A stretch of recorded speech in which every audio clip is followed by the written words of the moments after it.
ದೇವರ ಪ್ರೀತಿ ಕೊಡುವವನಲ್ಲ, ಆತನೇ ಪ್ರೀತಿಯಾಗಿದ್ದಾನೆ.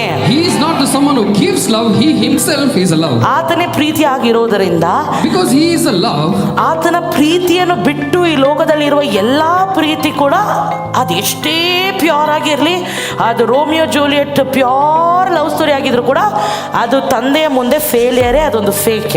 doesn't matter whatever the love in front of is love in this world, maybe a Romeo Juliet love or romantic one, it is failure, it's completely failure before the love of the Father. Because Father God is love. ಯಾಕಂದ್ರೆ ತಂದೆಯಾದ ದೇವರೇ ಪ್ರೀತಿಯಾಗಿದ್ದಾನೆ. When that love is not working inside of you, ಆ ಪ್ರೀತಿ ನಿಮ್ಮ ಒಳಗೆ ಕೆಲಸ ಮಾಡುತ್ತಿಲ್ಲವೆಂದರೆ, then the love you have is not the real love at all. ಅದರ ಅರ್ಥ ನಿಮ್ಮೊಳಗಿರುವ ಪ್ರೀತಿ ನಿಜವಾದ ಪ್ರೀತಿಯೇ ಅಲ್ಲ ಎಂಬುದಾಗಿ ಅರ್ಥ.